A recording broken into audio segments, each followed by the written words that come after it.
धन्यवाद सभापति महोदय। मैं आपका आभार प्रकट करता हूँ अपने पार्टी का, जिन्होंने मुझे बोलने का अवसर दिया।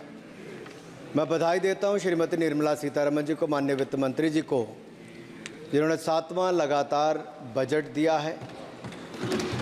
ये केवल केंद्रीय बजट नहीं, ये जन भावनाओं का बजट है, इसलिए मैं उनको बहुत बहुत इसके लिए बधाई देता हूँ।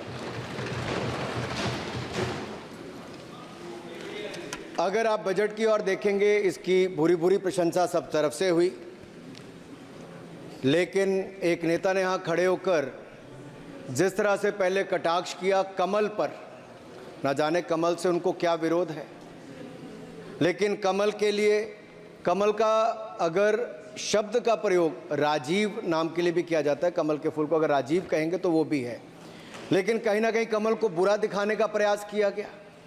अरे भाई, ये बात सही है कि हमारा चुनाव चिन्ह कमल का फूल है और जनता ने तीसरी बार लगातार हमें सत्ता में बिठाने का काम किया है, लेकिन केवल ये कमल का फूल नहीं, इन्होंने अपमानित कुछ और करने का काम भी किया और मैं उसका थोड़ा उल्लेख यहाँ पर जरूर करना चाहता हूँ। ये कमल, इससे जुड़ा हुआ नाम राजीव भी है, और राजीव आप जानते हैं किसका नाम है, आप सब जानते ही हैं। तो क्या उनको भी बुरा समझते? क्योंकि इन्होंने कहा, इन्होंने राजीव को हिंसा के साथ जोड़ने की बात कही, कमल को हिंसा के साथ जोड़ने की बात कही, लेकिन मैं कहना चाहता हूँ माँ लक्ष्मी का आसन भी कमल है, हमारा राष्ट्र पुष्प भी कमल है, और जिस पद्मासन मुद्रा में सिंधु सभ्यता में भगवान शिव की पशुपति नाथ के रूप में मूर्ति मिली थी, लोकमान्य तिलक पद्मासन मुद्रा में ही समाधिलीन हुए थे। आप कहते हैं कमल के चारों तरफ हिंसा है। आप कमल का अपमान नहीं कर रहे, आप बल्कि महायोगी भगवान शिव, भगवान बुद्ध और लोकमान्य तिलक जैसे महापुरुषों का अपमान कर रहे हैं। इसलिए अगली बार कमल के बारे में बोलने से पहले थोड़ा सोच कर बोलिए कि आप किस किस का अपमान कर रहे हैं। और केवल रील के नेता मत बनिए, मीम्स आपकी खूब बनती है। रियल नेता बनने के लिए सच बोलना पड़ता है। और सर, कुछ लोग एक्सीडेंटल हिंदू हैं और महाभारत का ज्ञान भी एक्सीडेंटल है। और उस नेता के अलावा और कौन नहीं जानता कि महाभारत में अभिमन्यु का वध 7 महारथियों ने मिलकर किया था। जयद्रथ, दुर्योधन, दुशासन, कर्ण, द्रोणाचार्य, कृपाचार्य और शकुनी। लेकिन राहुल जी ने कभी महाभारत, शायद, अब मुझे तो पता नहीं, पढ़ा भी नहीं, पर देखा भी नहीं होगा शायद सर, मुझे लगता है अंकल सैम ने लिख कर दिया होगा, अंकल सोरोस ने लिख के दिया होगा, कहीं से पर्ची बनकर आई होगी और कूल डूड बनने का प्रयास किया होगा। मैं इतना ही कहूँगा, कल जो चक्रव्यूह में फंसाने की बात कर रहे थे, वो कर्ण को करना कह रहे थे, कृपाचार्य जी को कृपचाय बोल रहे थे। चलिए छोड़िए उसको। अध्यक्ष जी, कल तो ऐसा लग रहा था सदन के अंदर महाभारत पर इतना सारा ज्ञान दिया गया कि एक समय ऐसा लगा B.R. चोपड़ा के महाभारत के धारावाहिक का संगीत गूंजने लगा हो। और कहीं ना कहीं उन्होंने एक बार महाभारत पढ़ने के लिए फिर प्रेरित किया। मगर इस बार महाभारत पर मैंने एक नई पुस्तक पढ़ी, जो उनकी पार्टी के विद्वान सांसद, जो इस सदन के सदस्य भी हैं, उन्होंने लिखी है, और उस पुस्तक का नाम है the great Indian novel. Rahul ji को अगर महाभारत और चक्रव्यूह के विषय में विस्तृत जानकारी लेनी है तो अपने उस सांसद से वो संपर्क कर सकते हैं।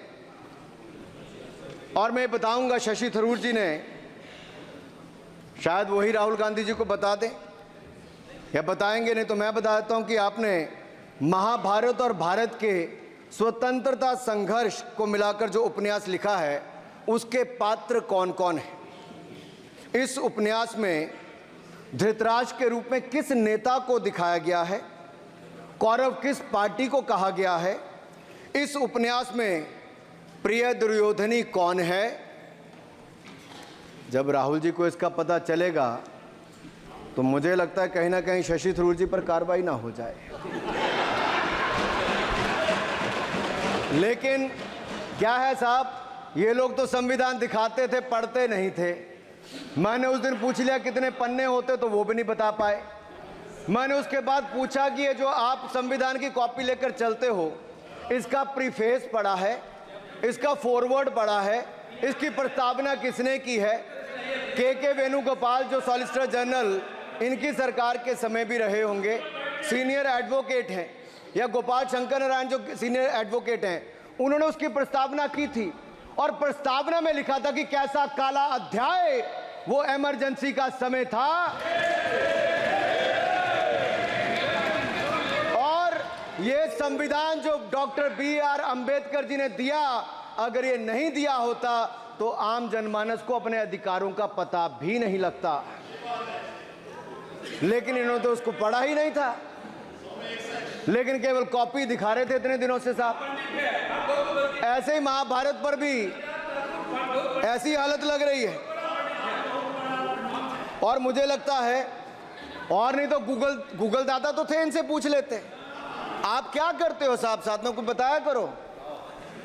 सर इस उपन्यास के, माननीय सभापति जी, इस उपन्यास के मुताबिक जिस पार्टी के सर्वे सर्वा आप हैं, उस उपन्यास के वही कौरव पार्टी है। मैं अपनी तसल्ली के लिए कुछ पंक्तियों को यहां उद्धृत कर देता हूं। मैं कोट कर रहा हूं सर, पेज नंबर 245 से। The India of which Dhritarashtra assumed the leadership on 15th August 1947 had just been through a cathartic process of regeneration, another stage in this endless cycle. अब 15 अगस्त 1947 को प्रधानमंत्री के रूप में मोदी जी तो नहीं थे, और ये कह रहे हैं कि जिन्होंने 15 अगस्त 1947 को उस समय वो सत्ता ली थी, वो धृतराष्ट्र थे। तो धृतराष्ट्र किसको कहा गया? धृतराष्ट्र को किसको कहा गया? अब आपने मुझे बांध रखा है। कल स्पीकर ने कहा है, स्पीकर महोदय ने कहा कि उस समय के लोगों का नाम नहीं लेना। तो प्रथम प्रधानमंत्री जी को धृतराष्ट्र मैंने नहीं कहा, इनके अपने ही सांसद ने अपने ग्रेट इंडियन नॉवल में कहा है। शशि थरूर जी कहाँ हैं? कहीं छिप तो नहीं गए? आज शो कॉज हो सकता है।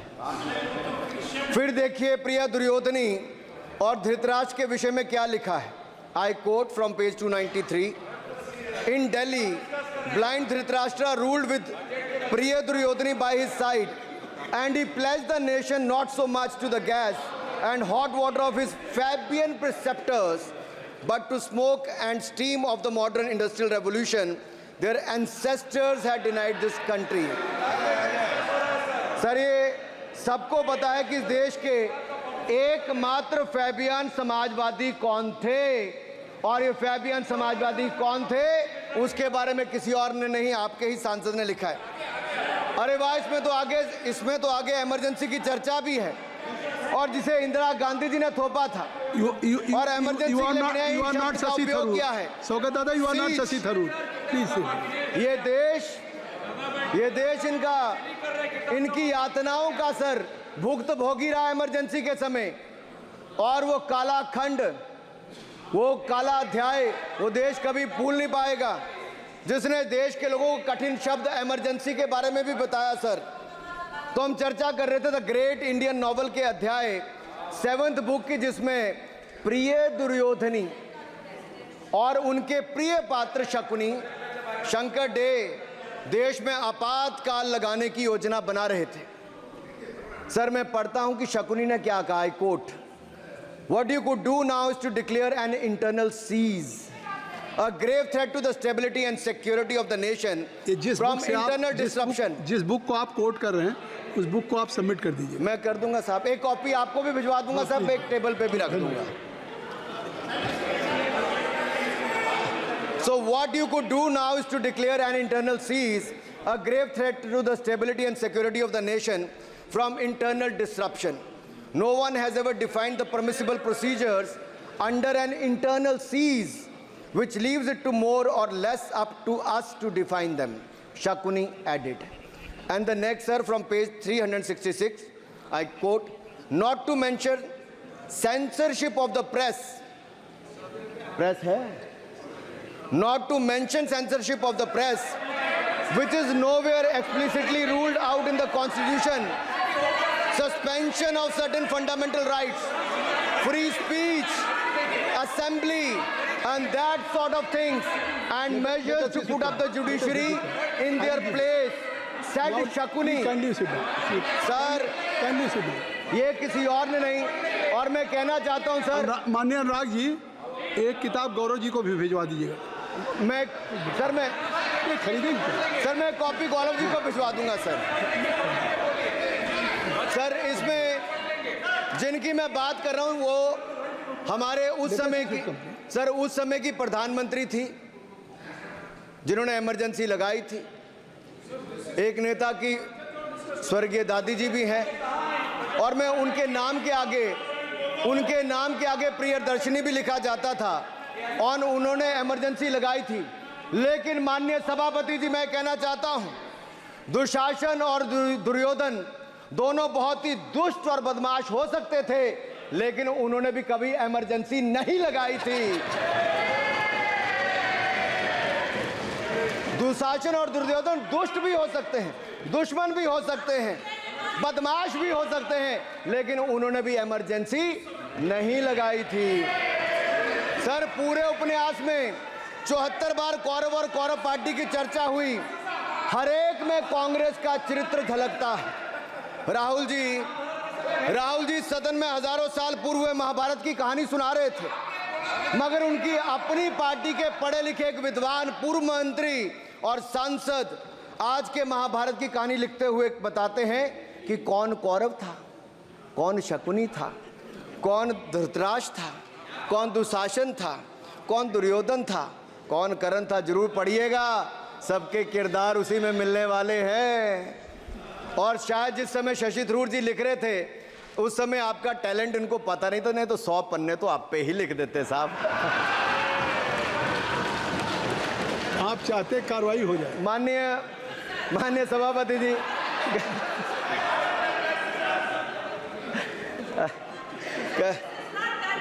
कल जब राहुल गांधी जी चक्रव्यूह पर बहुत ज्ञान दे रहे थे, तो पीछे दो लोग, कुमारी शैलजा जी और दीपेंद्र जी, बैठकर मुस्कुरा रहे थे। अब शायद राहुल जी वो पीछे हंस तो रहे थे, लेकिन आप एक बात जरूर कर लीजिए,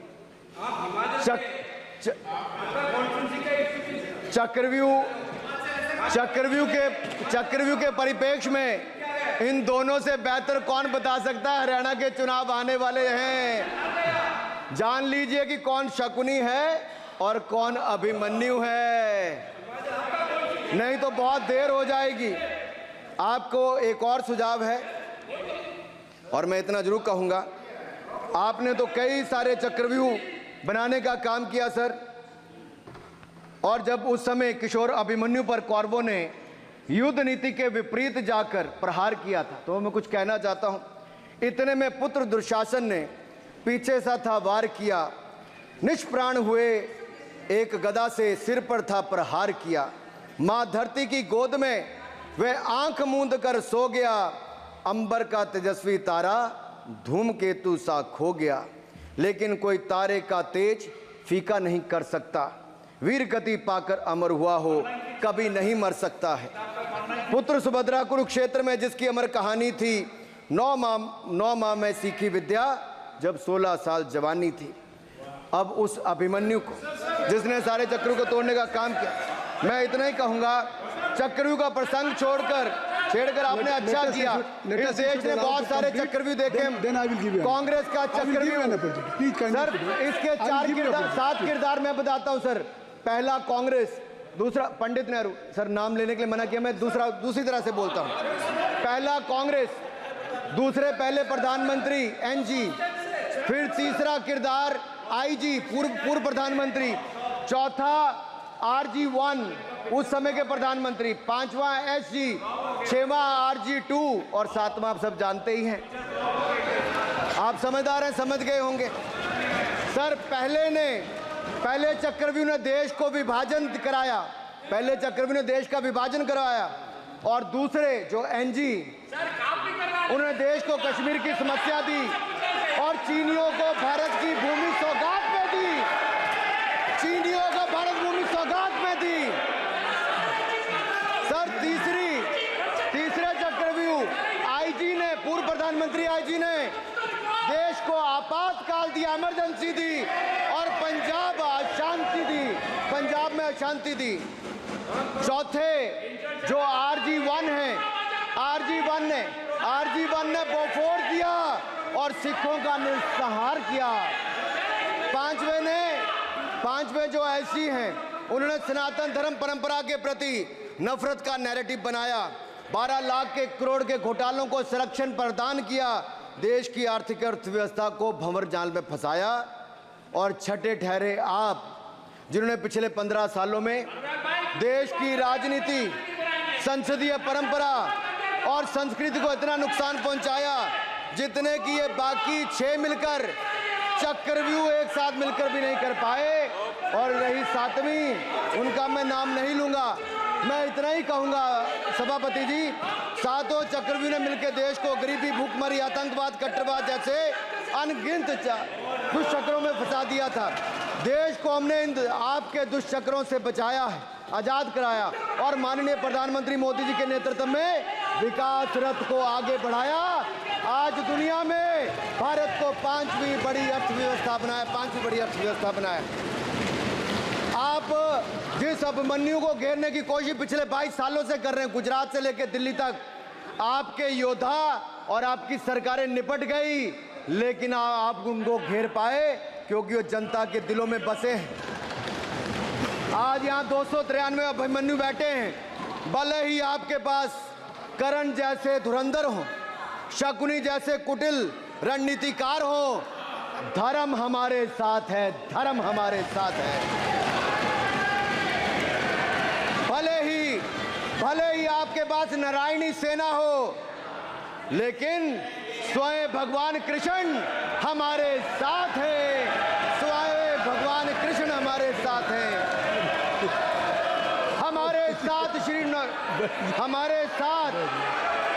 हमारे साथ श्री रघुनाथ तो किस बात की चिंता शरण में दिखाया। माननीय सभापति जी, हमारे साथ श्री रघुनाथ तो किस बात की चिंता शरण में रख दिया जब मात, तो किस बात की चिंता। हमारे साथ तो जनता रूपी रघुनाथ है और आगे भी रहने वाला है। आप देखिए, ये कल से हलवा बांटने की बात कर रहे थे। अध्यक्ष महोदय, झूठ के पैर नहीं होते, ये झूठ अक्सर कांग्रेसियों के कंधे पर सवार होकर सैर करते हैं, जैसे मदारी के कंधे। सर इसको देख लीजिए। माननीय सभापति जी, झूठ सब के बजाय आप असत्य कहें, झूठ असंसदीय है, उसको हम कार्रवाई का हिस्सा नहीं मानेंगे। असत्य कहें। माननीय सभापति जी, I have already given ruling, mister Venugopal ji, I have given ruling, please. माननीय सभापति, असत्य के पैर नहीं होते, असत्य के पैर नहीं होते, और ये असत्य अक्सर कांग्रेसियों के कंधे पर सवार होकर सैर करता है। जैसे मदारी के कंधे पर बंदर होता है, वैसे ही राहुल जी के कंधे पर झूठ का बंडल होता है। जैसे मदारी के कंधे पर बंदर होता है, वैसे ही राहुल जी के कंधे पर झूठ का बंडल होता है, जिसे वो रोज यहाँ परोसते हैं। ये बजट पर, सदन पर। माननीय सभापति जी, जिस व्यक्ति को बजट निर्माण की प्रक्रिया का पता ना हो, संसदीय कार्य में रुचि ना हो, मात्र अध्यादेश को फाड़ने का काम किया हो, उससे क्या अपेक्षा की जा सकती है। मैं पूछना चाहता हूँ, हलवा किसको मिला? मैं पूछता हूँ, हलवा किसको मिला? राहुल जी बताइए, हलवे की बात की थी, जीप घोटाले का हलवा किसने खाया? वो फोर्स घोटाले का हलवा किसने खाया? अंतरिक्ष देवास घोटाले का हलवा किसने खाया? नेशनल हेराल्ड के घोटाले का हलवा किसने खाया? सबमरीन घोटाले का हलवा किसने खाया? अगस्ता वेस्टलैंड घोटाले का हलवा किसने खाया? 2G स्कैम हलवा किसने खाया? कॉमनवेल्थ स्कैम का हलवा किसने खाया? कोयला घोटाले का हलवा किसने खाया? वाल्मीकि योजना घोटाले का हलवा किसने खाया? चारा घोटाले का हलवा किसने खाया? यूरिया स्कैम का हलवा किसने खाया? राहुल जी, हलवा मीठा था या फीका?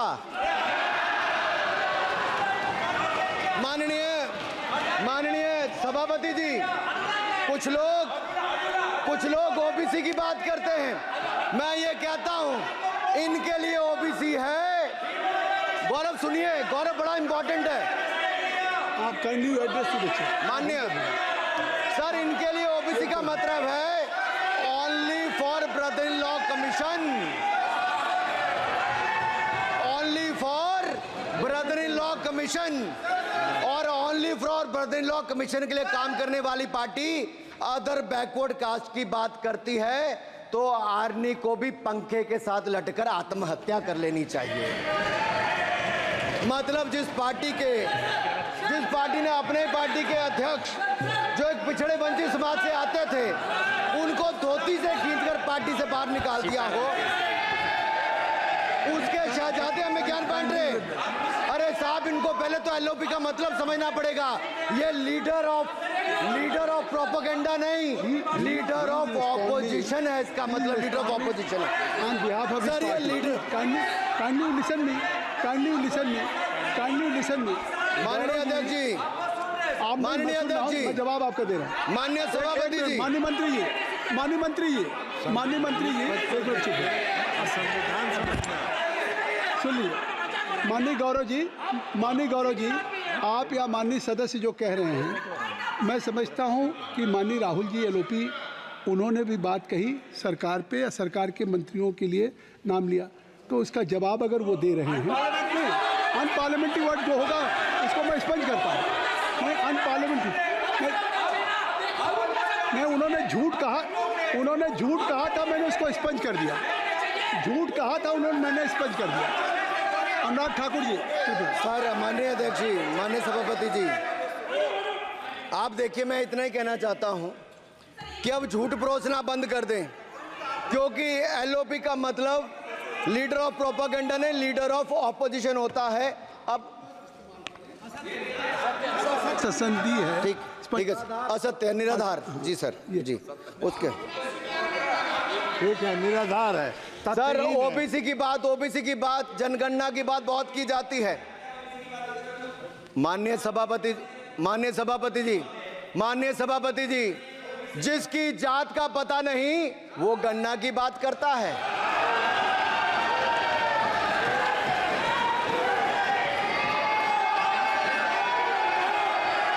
जिसकी जात का पता नहीं वो गणना की बात करता है।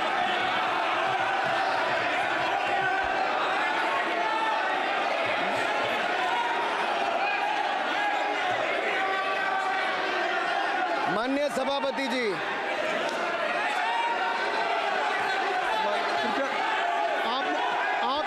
आपने जो आप बैठ जाएं। माननीय अखिलेश जी, आपने जो बात उठाई है मैं उसको दिखवा लूँगा। मैं आपकी बात को ले रहा हूँ। उन्होंने जो बात कही है, आप जो विरोध कर रहे हैं, मैं उसको दिखवा लूँगा। आपने जो बात कही उसको मैं दिखवा लूँगा। अनुराग जी, माननीय सभापति जी, कृपया आप लोग बैठ जाएं। आप बैठ जाएं। अच्छा, आप बैठ जाएं। ठीक है। गौरव जी,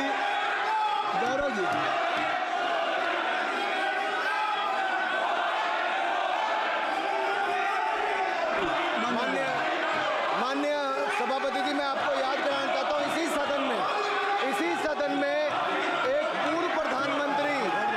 पूर्व प्रधानमंत्री जी ने RG1 ने ओबीसी को आरक्षण देने का विरोध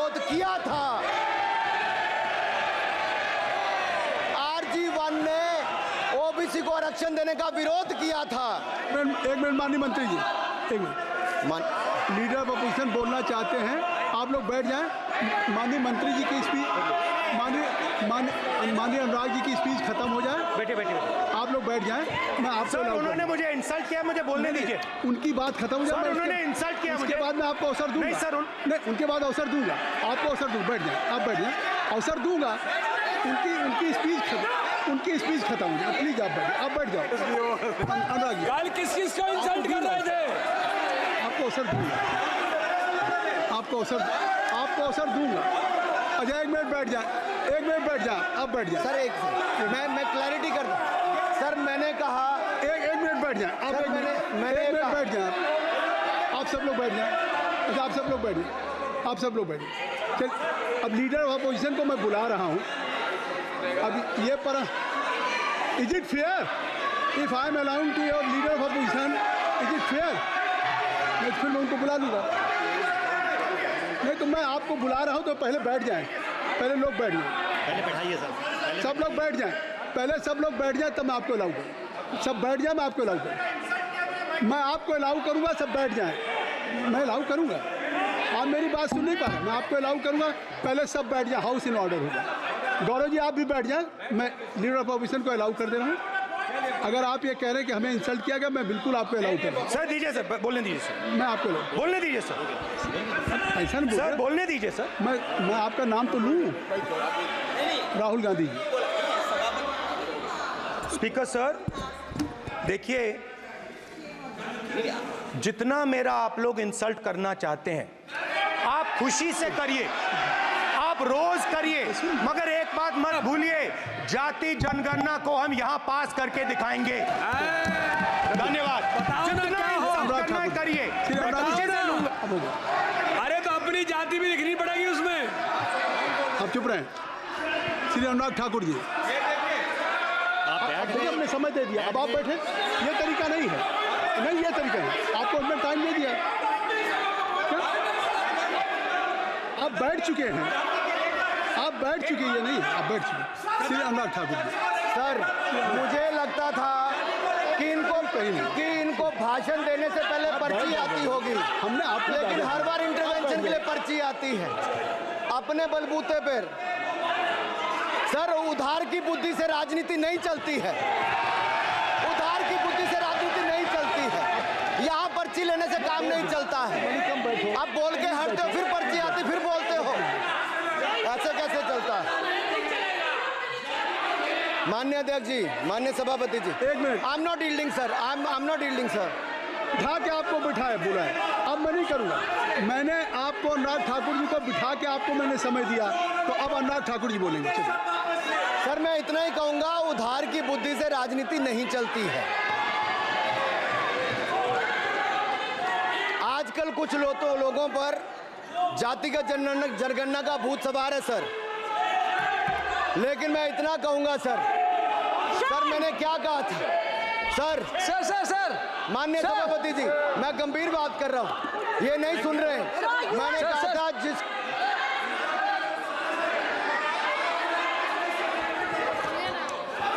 ठाकुर टैगोर प्लीज। माननीय सभापति जी, I have already given an माननीय सभापति अपॉर्चुनिटी जी। टू राहुल गांधी जी। राहुल गांधी जी अपनी उन्होंने ही हैज एक्सप्रेस हिज फीलिंग जो उनको था। नहीं आप बेल से बाहर आ जाए, कृपया आप बेल से आ जाएं। फिर मैं उनको फिर समय दे दूंगा। जी सर मैंने कहा था कि जिसको जात का पता नहीं वो गणना की बात करता है। मैंने नाम किसी का नहीं लिया था सर, नाम तो किसी का नहीं लिया था, नाम किसी का नहीं लिया था, लेकिन जवाब देने कौन खड़े हो गए? सर मैं कहना चाहता हूं माननीय सभापति जी, अगर आप देखेंगे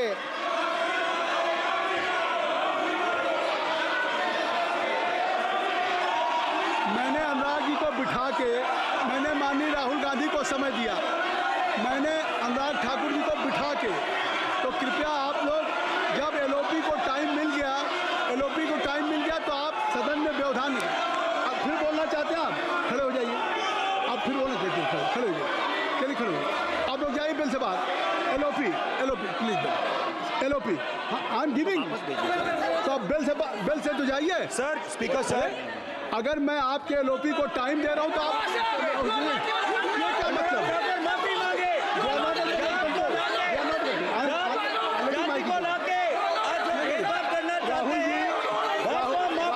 राहुल गांधी जी, हमने आपको समय दिया, अपने मेंबर से कहिए कि बैठे तब तो आप बोलेंगे, बैठिए तब तो बोलेंगे भाई। राहुल गांधी जी कह रहे तब तो बोलेंगे। आप अंदर आइए, चलिए। आई सबको ले जाइए प्लीज। सर माइक लीजिए सर। एक मिनट, माइक मिल जाएगा आपको, माइक मिल जाएगा। बेल खाली कर दीजिए। इतनी अच्छी वर्षा, पूरा देश इतनी अच्छा बजट पे स्पीच दे रहा है। You have already spoken. Rahul ने कह दिया। अभी अब आप अपने लीडर का सम्मान करें। हमने आपके लीडर को दूसरी बार फिर बुला रहा हूं, आप अपने लीडर का सम्मान करें। हाउस के एलओपी हैं और अगर मैं उनको दूसरी बार बुला रहा हूं, उनको बिठा दिया माननीय सदस्य को, तो कृपया आप लोग तो कम से कम इस बात को महसूस करें। मिस्टर केसी मैं please don't be mister Rahul Gandhi, आप लोग बैठिए। राहुल स्पीकर सर, बोलने का मन क्या था? स्पीकर सर, सर माइक नहीं सर,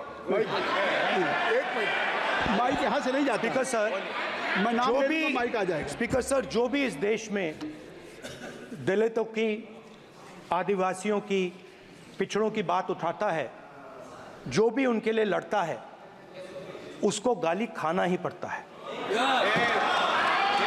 और मैं ये सब गालियां खुशी से खाऊंगा, क्योंकि महाभारत की बात हुई तो महाभारत में अर्जुन को सिर्फ मच्छी की आंख दिख रही थी, उसी प्रकार मुझे सिर्फ मच्छी की आंख दिख रही है। जाति जनगणना हम करा के दिखाएंगे। खत्म। आपको जितनी गाली देनी है आप दीजिए, हम खुशी से लेंगे। धन्यवाद। गौरव, धन्यवाद। श्री अनुराग ठाकुर जी। गौरव जी, नहीं गौरव जी, आप देखिए। गौरव जी, आप तो हमें समय दीजिए। खत्म हो जाएगा सर। श्री राहुल गांधी, खत्म हो जाएगा सर। श्री राहुल गांधी जी, ठीक है प्लीज। राहुल गांधी जी, ये तय कर ली। मुझे जब आप चाह रहे हैं, मैं आपको बोलने का अवसर दे रहा हूं। हाँ सर, तो कम से कम गौरव जी, आपके बोलने के बाद ऐसी परिस्थिति न क्रिएट करें कि सदन को चलाने की जिम्मेदारी जितनी सत्ता पक्ष की है उतनी प्रतिपक्ष भी है। अनुराग ठाकुर जी ने मुझ पर गाली दी है। नहीं, कोई बात नहीं। मुझे सब बोलने दीजिए सर। मुझे उनको बोले सर, अनुराग ठाकुर जी ने मुझे इंसल्ट किया है, मगर मैं अनुराग ठाकुर जी से कोई माफ़ी नहीं चाहता हूं। मुझे कोई माफ़ी की ज़रूरत नहीं है। मैं लड़ाई लड़ रहा हूं। जितनी आपको गाली देनी है, मैं आपसे कभी माफ़ी नहीं मांगूंगा। मुझे आपकी माफ़ी नहीं चाहिए। राहुल गांधी जी, मैं चेयर पे हूँ और चेयर का काम है कि अगर कहीं भी कोई असंसदीय या किसी को गाली दी गई तो मैं उसको देखूंगा, मैं उसको कार्रवाई निकालूंगा, मिस्टर के उसको निकलवाऊंगा। ठीक है, आप नहीं कर रहे हैं, लेकिन अगर दी है तो मैं उसको कार्रवाई का हिस्सा दिखवा के उसको स्पंज करूंगा। ठीक, आपने कह दिया। सुन रहा हूँ मैं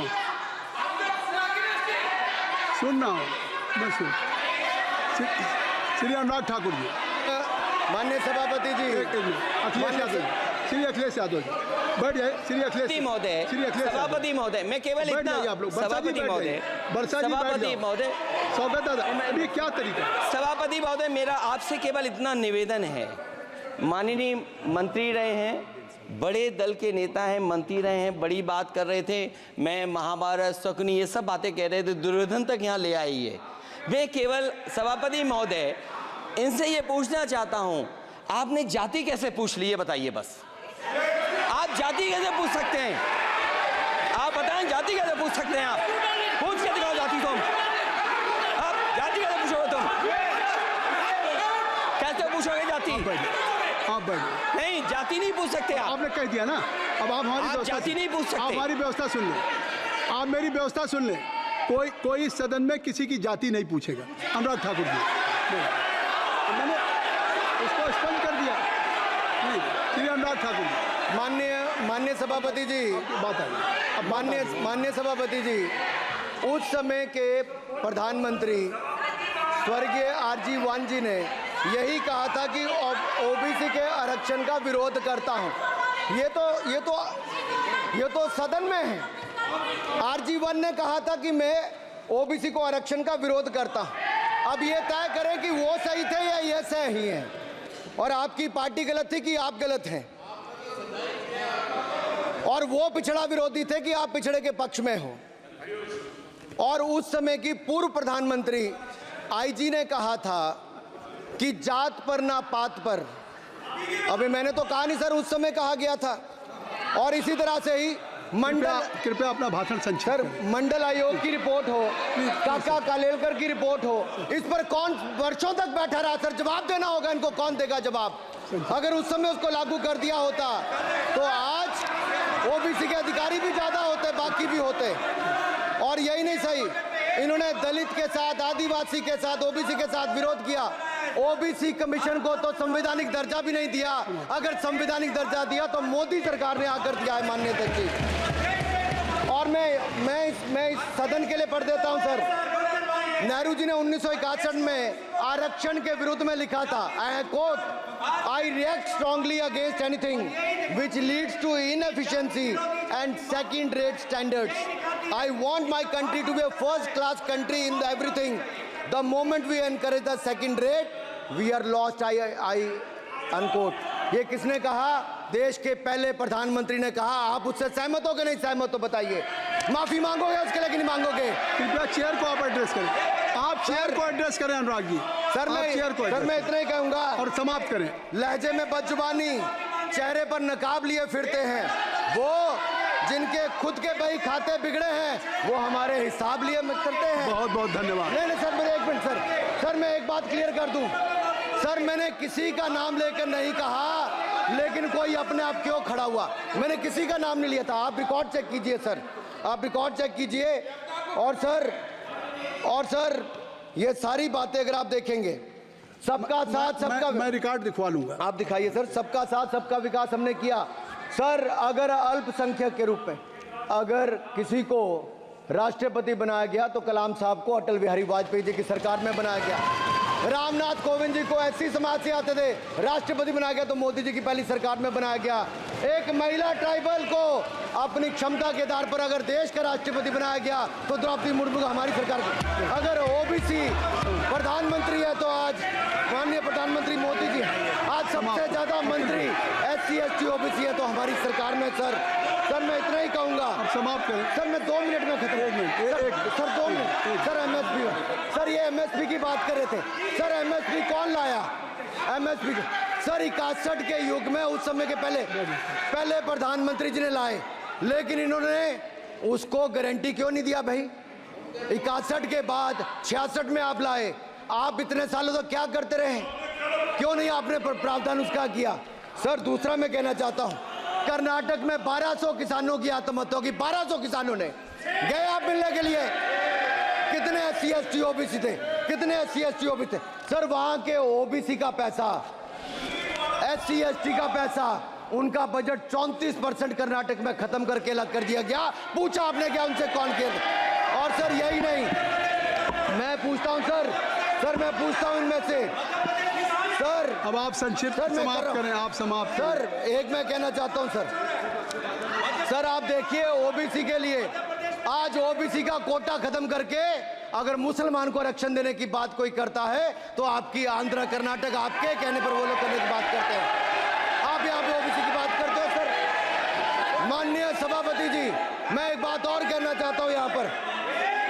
एक बात सर, अग्निवीर की बात कही गई और अखिलेश यादव जी ने मेरा नाम लेके कहा। सर मैं हिमाचल प्रदेश से आता हूँ, बहुत छोटा राज्य, 70 लाख की आबादी है सर देश में कारगिल के समय सबसे ज्यादा शहादत दी तो हिमाचल के वीर सपूतों ने दी। 4 परमवीर चक्र विजेता हुए, 2 हमारे यहाँ से हुए। 1 रैंक 1 पेंशन ये बात 40 साल तक इन्होंने दी।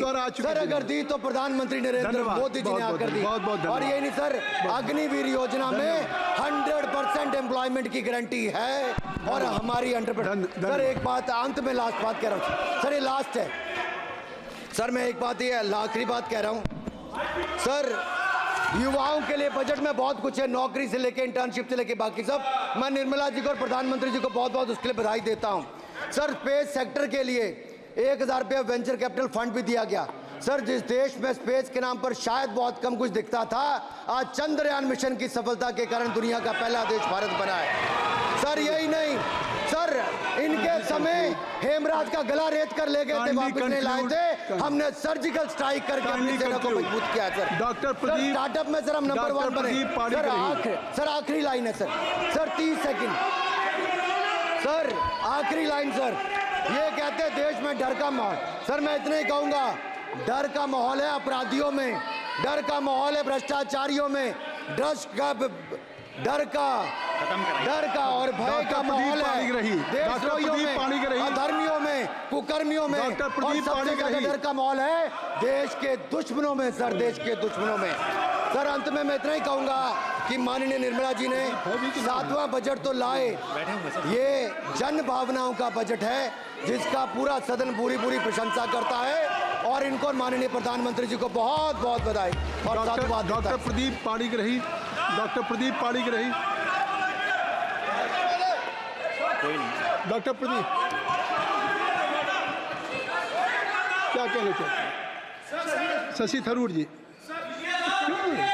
Rule 353. Mr. Premchandran ji. He has not. He cannot take my I'm name not repeatedly mentioning without notice. No, I have given whatever you wanted to raise. Already LOP has raised the issue. Akhilesh Yadav ji has raised. No point of order. No point of order. No, nothing. Shashi Tharoor जी, अब तय कर लीजिए आप लोगों में। Doctor Pradeep Panigrahi. Sir, I'd like to speak for a minute. Shri Vishnu Padare ji. Mr. Chairman, sir, let me point out he has repeatedly taken my name.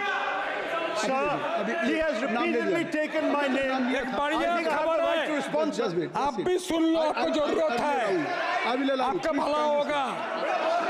Modi ji ने oil and gas का नाम पर अंडमान में 4 जगह में अक्टूबर में ऑयल ड्रिलिंग काम शुरू हो जाएगा। ये मोदी जी वो नहीं है। चलिए। नंबर 2 भाई प्रदीप किसने बेचा था सर? भाई प्रदीप मिर्जापुरी इम्पल का राजा लोग आए थे, चेन गैंग बना के जेल बनाया था भाई प्रदीप। इस पार्टी ने भाई प्रदीप बेचा था कैसीनो का नाम पर, जुआ खेलने का नाम पर बचाया था। मैं विष्णु बौद्धराय एंटनी माफी मांगा था, भाई प्रदीप बेचा था इन लोगों ने। उसका माताजी ने बना था बफर जोन चारों रिजर्व अंडमान निकोबार जी। देखो क्या बना है मोदी, आपने क्या बनाया। जय हिंद, भारत माता की जय। Doctor Pradeep Panigrahi.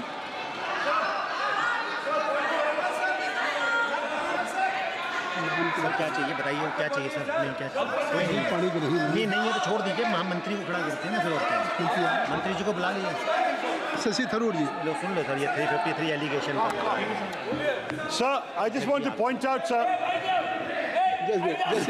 that under rule 353, the honourable member has no business taking my name repeatedly without providing notice, sir.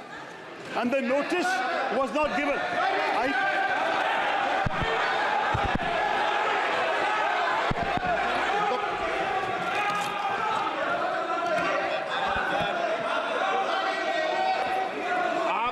तरीका ठीक नहीं है आपका, ऐसा नहीं है। बोलिए क्या पॉइंट ऑफ ऑर्डर है, नंबर बताइए पॉइंट ऑफ ऑर्डर का। Point 353, sir. 353 He has दोबारा। repeatedly taken अच्छा, my name without notice. अब आप लोग 352 और 353 को पढ़ी लो आज। सुनो एक बार, बैठो। Sir, I have been. पढ़ लो इसको। Yes, I have the right to पढ़ाते हो respond, मुझे sir. डेली के daily. Sir, I have the right to respond. Do I एक not? मिनट पढ़ाओ, बोलो। The gentleman has repeatedly taken my name and quoted me. I mean, I should be grateful that he has revived a 35-year-old book of mine, which he has quoted extensively, the great Indian novel published in 1989, which is a satirical novel, which unfortunately the gentleman has missed the satire. I do want to point out, sir, that the fact is that we have recently fought the elections of 2024 and not the elections of 1989. So that's the first point, is to understand the context in which this has been written. Second, and more important, sir, I think it's important to understand that whereas many things have been said in the course of writing novels, there are also many subsequent books I have written which he could have quoted where he may be somewhat less happy with the result. And thirdly, sir, as far as there are many, many people on that side of the fence who have said many things far more recently against their own party, which he should remember can also be quoted back at them. So I think at this point, sir, this is not a literary discussion. I'm grateful for this, but I don't believe this is the right way to proceed in this matter. Thank you, sir. Sir अगली बार नए novel का इस्तेमाल कर लेंगे sir. सारे सदन को रोज सदन में इस किताब को उठाते हो आप, और रोज एक कानून उठाते हो 352, 353 बाइबल है। तो ये दो बाइबल के दो अंश आज मैं पढ़ के सुनाता हूँ पूरे सदन को इस Bible.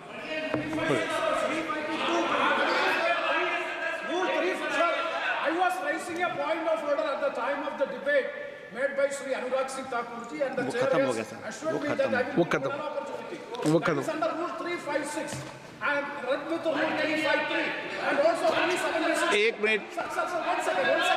What is the purpose of the point of order? When a debate, there is no mic. आपको मैंने अलाउ नहीं किया। Allow करो। नहीं Sir, one second. एक प्रेमचंद्र जी, प्लीज। माननीय वित्त मंत्री जी, प्लीज बेटे नहीं।